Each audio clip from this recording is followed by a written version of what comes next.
자, 한동훈으로 한번 가볼까요? 이런 표현을 하더라고. 협치와 상식을 걷어찬 윤석열의 한동훈 법무장관이. 이거는 누가 봐도 상식이에요, 상식. 예를 들어서요, 윤석열이 폭주하고 싶으면 국민의힘이 170석이면 돼요. 굳이 왜 뭐 눈치를 봐? 근데 윤석열이 위치라는 게 소위 말하면 요소야대야. 그것도 100석 조금 넘는 아주 소규모 정당의 뭐 대통령인 거예요.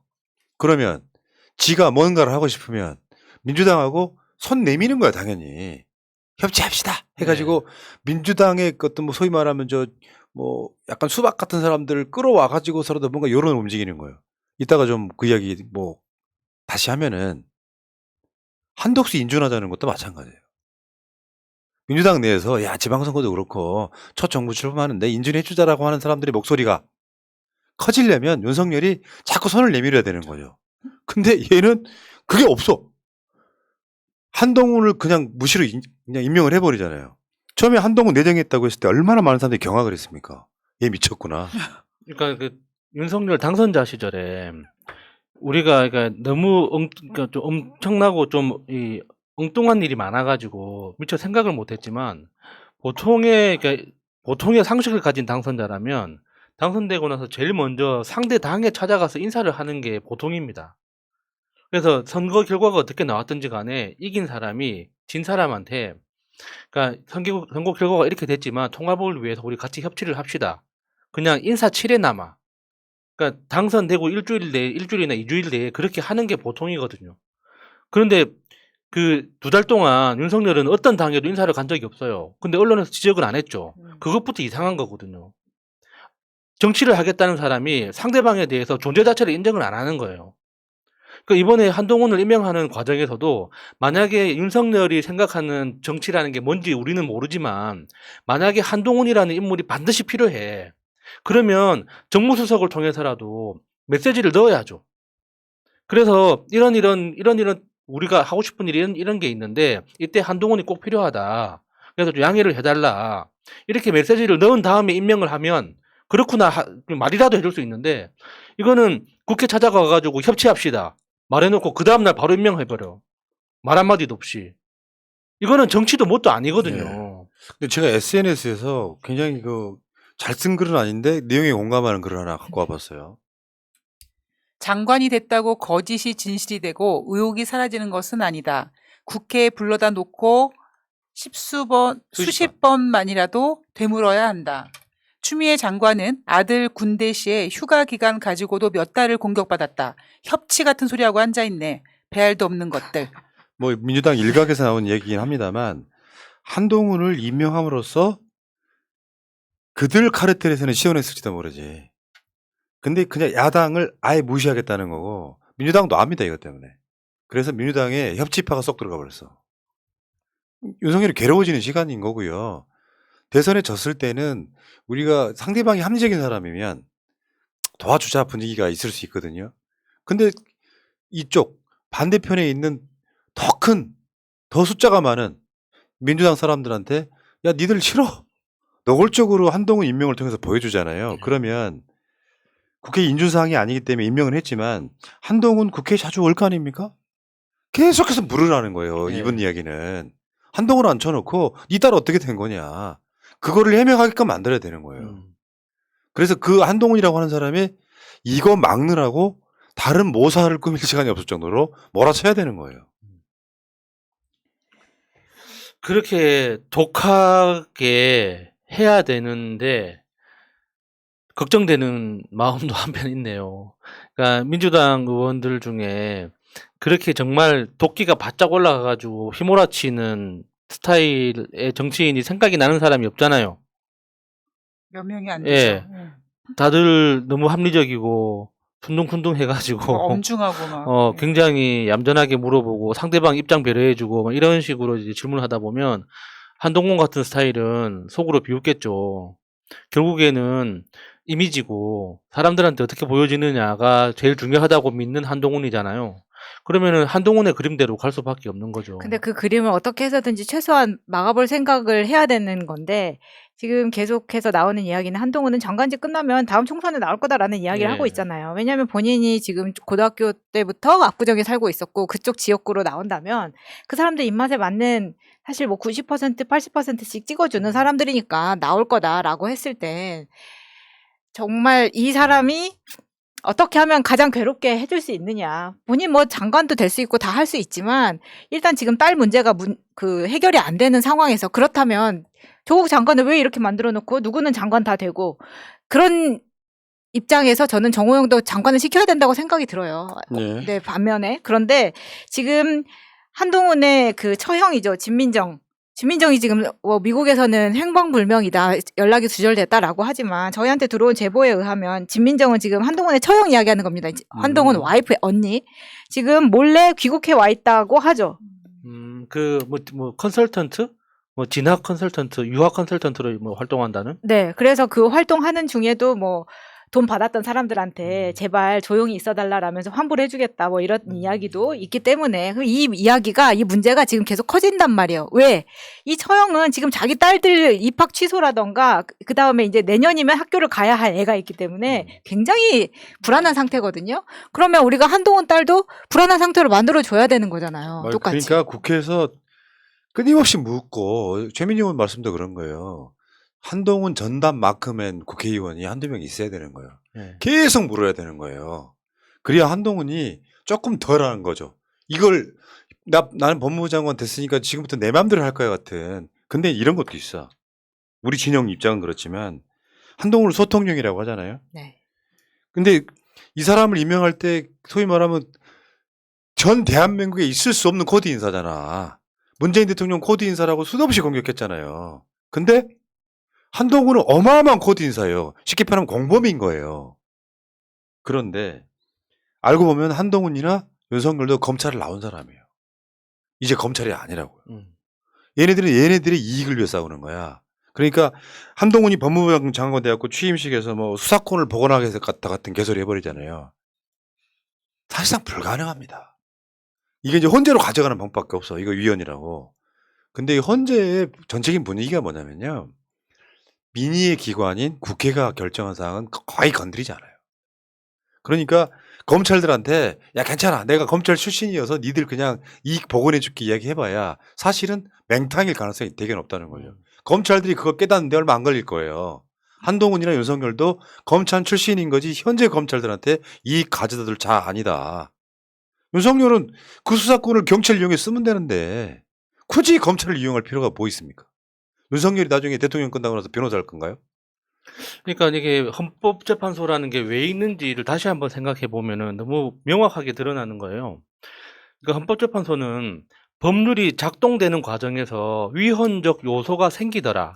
그러니까 입법을 했을 때는 우리가 미처 몰랐는데 그 입법 사항을 집행하다 보니까 위헌적인 사항이 요소가 계속 생겨서 이게 진짜 위헌이 맞느냐 아니냐를 판단해 달라는 거거든요. 그런데 지금 검찰에서 문제 삼는 건 그 법률을 제정한 그러니까 수정한 그 내용 자체에 대해서 이야기를 하는 거거든요. 아직 그거를 집행해 본 적이 없잖아요. 그러면은 그 국회의 입법 권한 자체를 실행한 것 자체가 문제다라는 이 논리밖에 안 되는데 헌법재판소에서 그걸 인정해 줄 리가 없지 않습니까? 그러니까 이걸 수사권 조정된 상태로 1년이고 2년이고 해보니까 국민의 피해가 생기더라. 그래서 이거를 원래로 복원시킬 필요가 있다라고 한다면은 논리적으로 어느 정도 설득력은 생기지만 지금 한 번도 해보지도 않은 걸 가지고 잘못됐다고 무조건 우기는 건 말이 안 되는 거죠. 어저께 있잖아요. TV조선이 단독을 딱 걸었어. 단독. 중앙지검장의 조국 수사 송경호, 검찰국장의 친윤 신자영 이렇게. 이거 보고 송경호가 중앙지검장 되는 거는 예상됐던 일인데 이놈들이 아직도 단독을 걸면서 지들끼리 커넥션이 작동하는 거예요. 예를 들면 한동훈과 TV조선이 커넥션인 거예요. TV조선 애들한테 던져주는 거야. 조국 장관 수사할 때 새벽 3시까지 단독 던져주면서 세계일보 하나 가져, 조선일보 하나 가져 했던 그런 짓을 지금도 하고 있는 거예요. 편집국장 짓을 또 하고 네. 있다는 거죠. 그러니까 빠르면 17일, 방송은 오늘, 그리고 늦어도 하루 이틀 사이에 송경호 등 중앙지검장을 임명할 것이다. 이렇게 보도를 하는데 그 카르텔이 지금 작동해. 뭔 개소리 단독 같은 거예요. 그 시간에 TV조선이 그거 올리니까 연합뉴스에 바로 같이 뜨더만. 희한한 단독들을 줘요, 보면은. 단 뭐 3개, 4개인데 단 도구를 띄우더라고. 일단은. 자, 어쨌건 중앙지검장의 아직까지 발표가 안 나오고 있는 것 같은데요. 송경호 중앙지검장이 됐다. 조국 수사했던. 구조가 어떤 거냐면 얘가 송경호예요, 오른쪽이. 얘가 지금 이제 그때 당시 2019년에 가서 조국 장관 수사 관련해서 지금 답하는 그런 장면이고요. 이렇게 생겼는데, 예. 그 다음 거 한번 보여주세요. 얘들이 이제 아까 지금 여기요. 윤석열이 검찰총장 할 때 국회에 불려가서 지들끼리 속닥속닥 하던 바로 지금 그 우리 언급되는 여러분들 이제 외워야 될 이름이 하나 더 생긴 거예요. 송경호. 나머지 뭐 신자영이나 이런 사람들은 이제 이따 넘어가시고 이 송경호인데 얘가 간단히 말하면 투톱이었던 거예요. 윤석열이 총장일 때 조국 장관 수사를 할 때 한동훈은 대검 반부패 강력부장이었어. 전체 그림을 그리는 자. 그리고 송경호는 현장에서 뛰는 자. 송경호 중앙지검 3차장. 그 당시에 그 4차장 했던 여자가 지금 법무부 차관으로 갔지. 이노공. 그러니까 실제로 저 송경호하고 한동훈이 조국 장관 수사를 한 거예요. 압색 막 했던 바로 그 사람 말. 예. 이 차가 중앙지검장으로 가는 거죠. 그러니까 이재명이 타겟이다라는 것에 대해서 굉장히 설득력이 생기는 거죠. 수단과 방법을 가리지 않고 어떤 언론이나 그 여론의 반향이 있더라도 무조건 기소 쪽으로 갈 거다, 억지 기소를 할 거다라고 예상할 수 있는 거죠. 문제는 그거예요. 이 임명은 단지 이재명 위원장만을 타겟으로 하겠습니까? 여기에는 가장 큰 타겟이 이재명일 거고 4개월짜리. 대부분은 다 이제 수사권을 이제 가져가니까 4개월 안에 이재명 처벌할 수 있어를 공언했던 그 권성동의 이야기가 현실화되는 장면이라고 보시면 됩니다. 그러니까 대법원까지 가서 무죄가 나느냐 안 나느냐는 아무 의미 없는 거예요. 그냥 딱 걸어 발목을 잡고 재판하러 다니게 만드는 거예요. 그 의도를 드러낸 거예요. 그리고 계속 이제 언론에서 보도하면은 일반 국민들은 그냥 정말 죄가 있으니까 저렇게 기소했겠지라고 계속 그 오해를 하게 만들겠죠. 그 오해가 이제 민주당 내에서는 또 갈라치기로 그쵸. 이용되겠죠. 근데 그건 이제 그 겉으로 드러나는 효과인데 저 사람들을 내부적인 논리로는 그러니까는 윤석열의 의지다라고 이야기를 하는 사람도 있겠지만 저는 그 사람들의 공포심이 작동하는 거라고 보거든요. 그러니까 이 윤석열 정권이 끝나고 나서 다음번 대선에서 그러니까 이재명을 제거해야지만 반드시 자신들의 가능성이 생기는 거예요. 그 사람이 한동훈이 그 다음 주자가 되든 안 그러면은 다른 누군가가 우리가 지금 모르는 다른 사람이 국민의힘 대선 주자가 되든지 간에 그 누가 되더라도 이재명을 제거해야지 자신들이 확실히 자리가 생긴다. 그러니까 이재명만 제거하면은 자신들의 미래가 다 열리는 거예요.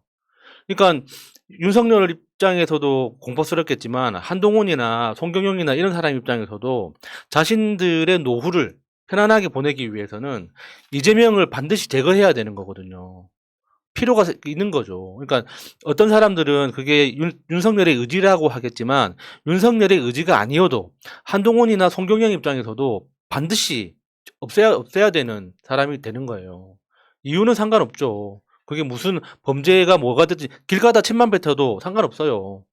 일단 먼저 사건화시켜서 계속 별건 수사 벌려가면서 논리는 다 만들어내겠죠. 그때마다. 예. 한동훈이 법무부 장관 취임하자마자 1호 지시가 뭐였냐면은 남부지검 금융증권범죄 합동수사단.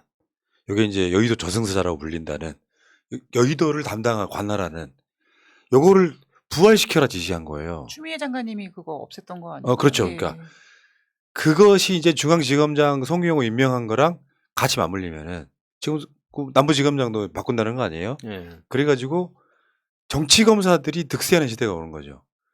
뭐 한동훈이 뭐 취임하고 이럴 때 하는 얘기가 뭐 검찰이 수사권을 뺏기면 국민이 손해 본다는데 서민들 수사 검찰이 할 일이 뭐 있어요? 지금 그저 뭐 검수 덜박 했어도 정치인들이나 경제인들 수사하는 거지. 네. 서민들하고 뭔 상관 있어? 그러니까 남부지검에 지금 이 뭐 금융범죄 수사단 이런 거 부활하고 중앙지검장에 조국수가 있던 송경호 임명하는 게 우리 정치 검찰을 보여주는 거예요. 그런 거 있잖아요. 왜 선동열이 야구장에서 불펜에서 몸만 푸는 효과. 민주당 정치인들이 지금 수사한다는 게 라임 옵티머스 2개거든요. 주로 거기에 거론되는 사람들이 사실이든 아니든 민주당 사람들이야. 네. 그럼 그게 재건된다고 하면 민주당 정치인들은 움찔하겠지. 실제로 뭔가가 캥기는 사람이 있으면 말을 못 하겠지. 그러니까 민주당 지금 173석 안 됩니다. 167석이에요. 저 선거 나가면서 사퇴한 사람들이 있어갖고.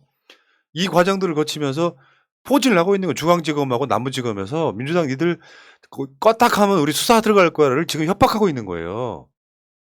이 구조를 알아야 된다는 거지. 그러면서 이재명도 잡아 넣을 거야 같은 실제로 잡아 넣지를 못할 거면서 이재명 위원장이 어저께 다른 언론 인터뷰에서 그렇더만 이게 뭐 코드숨이 나온다고 했던가?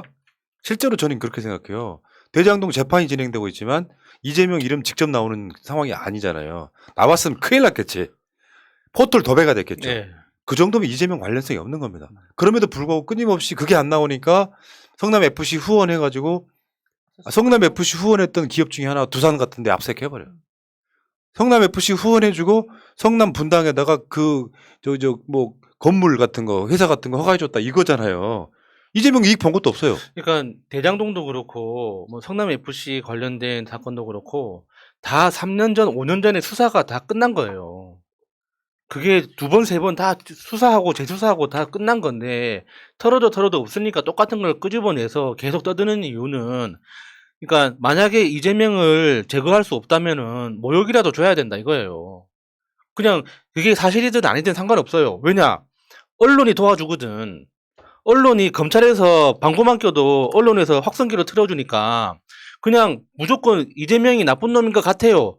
라는 이 뉘앙스만 계속 풍기는 거예요. 맞아요. 와, 벤치에 신발을 신고 올라가다니. 예. 막 이런 걸로 막 엄청 큰일이 난 것처럼 막. 그러니까 저건 지금 저지랄 하는 거는 가깝게는 지선용이고 냄새 풍기고 멀게는 총선용이죠. 다음에 국민의힘이 과반 이상 가져와야 윤석열이 편안해진다. 남의 3년이. 그런 용도로 쓰이는 것 같고요.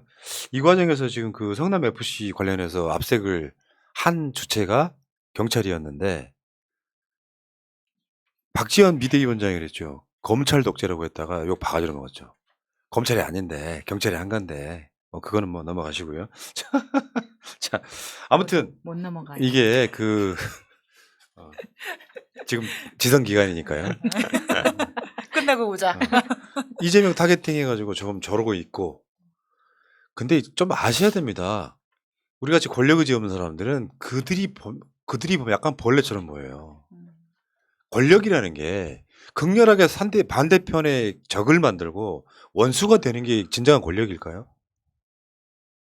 우리 같이 권력 의지 없는 사람들은 그게 보인다니까. 쟤네들 저러다 망할 건데가 보인다니까요.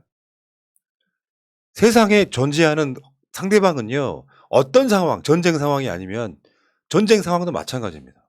그 존재 씨를 말리는 건 불가능해요. 예.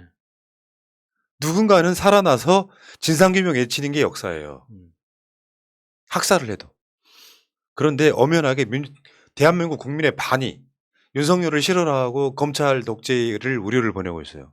그러면 뭐 아까 윤재순부터 임명하는 어떤 구조를 보면은 한동훈 임명하는 걸 보면 그게 당장은 시원할 수 있어요. 그 자기 진영한테는. 그리고 이재명 수사할 것 같은 냄새만 풍기고 그러면 되게 시원할 수 있는데 그 화살은 언제든지 본인한테 들어가요. 왜 역술 운명 이런 것들에 왜 살 날린 사람이 다시 돌아간다는 것은 부메랑처럼 돌아오는 그게 인간 제사의 순리 같은 거예요. 그거랑 똑같이 윤석열이 저런 방식으로 이재명 모욕 주기, 민주당 씨말리기 한다고 그게 가능해지겠습니까? 그러니까 저는 그러니까 지금 요즘에 그러니까 우리 사회를 보면서 가장 걱정되는 게 그러니까 상대방을 적으로 본다는 거예요. 그게 정치에서든 일상생활에서든 그러니까 나하고 의견이 맞지 않는 사람을 적대화한다는 거죠. 저는 그게 정말 위험한 거라고 생각하거든요. 정치의 목적은 같이 살아가는 게 목적인 거지, 상대방을 죽여버리고 우리만 살겠다는 게 정치의 목적이 아니란 말이에요. 이게 뭐 전쟁을 이렇게 좀 문명화시킨 게 정치라고는 하지만 그건 옛날 이야기고, 지금처럼 경제와 문화가 발전한 이 시대에서는 결국에는 우리가 같이 살아야 되는 거잖아요. 같이 살아야 되는데 이게 상대방을 대하는 태도 자체가 저 사람은 적이기 때문에, 나쁜 놈이기 때문에 죽여야 돼, 없어져야 돼, 우리가 저 자리를 다 차지해야 돼, 이런 논리로 계속 대하니까 지금 국회 내에서도 상대 당하고 교류가 전혀 없습니다. 국회의원들조차 상대당 의원하고 밥 먹는 것자 밥 먹는 걸 뭔가 죄악시 여긴다니까요. 이게 그러면 정치가 어떻게 이루어지겠습니까? 내가 상대방이 아무리 싫어도 결국에는 이 국가, 이 국민들하고 이 나라를 같이, 살림을 같이 살아나가야 되는 건데 결국에는 상대방이 존재하잖아요. 그러면은 내가 원하는 정책대로 끌고 나가려면은 상대방한테 제안을 하고 설득을 하고, 만약에 설득이 안 되면은 설득이 되는 지점까지 끌고 나가고 반발짝이라도 앞에 나가고 이렇게 해야 되는데, 지금은 그냥 상대방하고 아예 말 섞는 것 자체를 안 해버리니까 이게 모든 게 위험해지는 거예요. 네. 그냥 극단적인 대결밖에 안 되는 거죠. 그러니까 내가 요즘에 이제 설파하고 있는 그 무소유의 삶이라는 게 그런 거거든요. 대통령 정도 되려면은 문재인 대통령이 잘했다고 하는 게 그런 거예요. 때로는 진영 대통령이니까 진영을 위해서 뭔가를 하고 싶었겠지만 무소유의 삶이라는 건 그런 거예요. 내가 이 대통령이 돼서 내 어떤 이권을 위해서 움직이겠다. 그러다 망한 게 이명박이잖아요. 박근혜는 그 주변에 있는 측근들이 자기 이권들을 위해서 뭔가를 했던 거고. 그런데 대통령이라고 하는 자리는 그런 어떤 마음속에 무소유가 존재해야 되는 거예요. 국가에 봉사를 하는 거지 나를 위해 살지 않겠다, 나를 위해 국정을 하지 않겠다, 이게 없는 자들이 마치, 그러니까 우리 같은 사람들 입장에서 보면 그냥 하층민 같은 느낌이에요. 얘들 생각하는 게 권력 싸움, 말 타고 막 돌아다니면서 이재명 잡아 넣어라, 그런 짓거리 하는 자들이 지금 대선 거치면서 이재명 후보가 보여줬던 모습이 약간 거기 가까워졌거든요. 네. 진짜로 국민을 위해서 뭔가를 해야 되는지 끊임없이 자기 세뇌를 했던 것 같아요. 지금 하는 거 보면 모든 게 다 국민로 출발하잖아요. 네. 그게 없는 놈들이 지금 몰려다니면서 기재부, 우리가 요즘 기재부를 좀 심각하게 좀 다루고 있긴 한데, 기재부와 검찰 이런 자들이 지금 어마어마하게 대한민국 사회에 좀 암적인 존재로 지금 등장하는 예. 바로 시기라고 보시면 될 것 같습니다. 아무튼 그 무소유가 안 되는 자들이 권력의 소유, 경제, 돈의 소유, 그 모든 소유를 위해서 움직이다 보면 결국에는 탈이 날 수밖에 없다. 전 그렇게 봅니다. 기대해도 되겠죠? 아, 탈이 나는 걸 기대한다고요? 당연히 탈이 나겠죠. 네. 기대합니다. 난 잘 되길 바랍니다. 잘 되길 바라는데. 근데 저는 지금의 어떤 기득권 세력들이 그러니까 공익적 관념을 가질 거라고 기대하지는 않아요. 그러니까 과거 이명박 정부가 들어선 이후로 우리나라가 급격하게 우경화되고, 특히나 이제 자본주의 중심으로 돈이면 다 돼. 돈이면은 뭐 심지어 뭐 내가 이 공장을 굴려서 나오는 폐수 때문에 수십만 뭐 시민들이 죽는다고 해도 내가 돈을 벌 수 있다면 상관없어. 이런 방식의, 이게 이제 너무 문화적으로 딱 이렇게 안착되어 있는 거죠.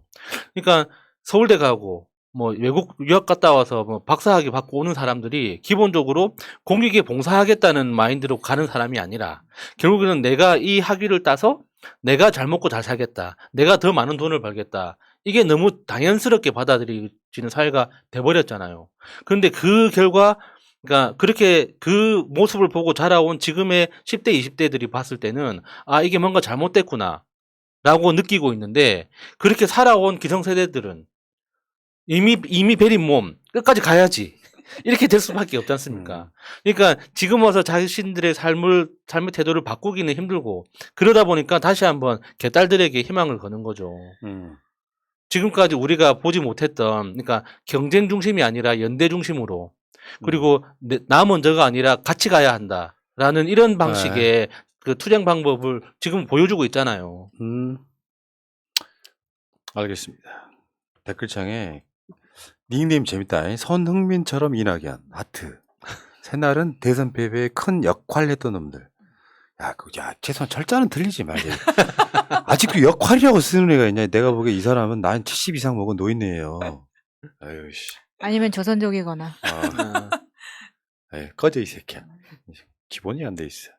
그러니까 이낙연을 후보로 못 뽑아서 졌다. 이런 논리 같죠. 훌륭하다. 아주. 이런 애들 때문에 안 됐죠, 그분이. 네. 그러니까 이재명 기소되나요 하셨는데요. 니 샤오님께서 100% 기소하려고 저렇게 하는 거예요. 기소가 유죄가 아님에도 불구하고 죄가 있는 것처럼 기소를 하려고 저러는 거예요. 그리고 뭐 정경심 교수는 기소권이 돼서 기소했습니까? 그러니까 일단 기소부터 해놓고 본 거지. 100% 기소하려고 저렇게 움직이고 있는 건데 그게 결국은 정적 제거하기용 거기에 검사들이 동원되는 거잖아요. 그래서 수사권을 우리가 박탈하려고 하는 겁니다. 실제로 살아있는 권력 지금부터는 한동훈이 살아있는 권력이고 윤석열이 살아있는 권력인데 그 수사 못하잖아요. 그게 검찰이고요. 수사권이 아니라 기소권도 뺏어야 된다고 생각해. 검사란 이름 자체를 지워야 된다고 생각해. 난 증오스러워 솔직히 말해서. 이런 자들이. 검사란 단어를 아예 대한민국 헌법부터 다 지워야 된다고 생각해. 말도 안 되는 거지 그게. 이재명 위원장도 잘 대처를 할 거라고 생각이 들고요. 자, 여기까지 하겠습니다. 이 이야기는. 이재명 기소되면 어떻게 되나요? 일부러 그러시는 거죠? 기소되면 저 재판받으러 다녀요. 수사받으러 다니고. 괴롭히고 해가지고 한 3년 후 다음 총선 끝나고 대법원 무죄 나온 뒤에 뭐예요? 이재명 후보가 대장동 건이 중요하게 작동 안 했으면 난 당선됐다고 보거든요. 24만 표면 그렇게 빠져나간 표들이 있어요. 이미지 나빠져가지고. 일 잘하는 줄 알았더니 비리범이었네 같은. 그렇게 써먹으려고 했던 거거든요. 여기까지 하겠습니다. 더 이상 질문하지 마세요.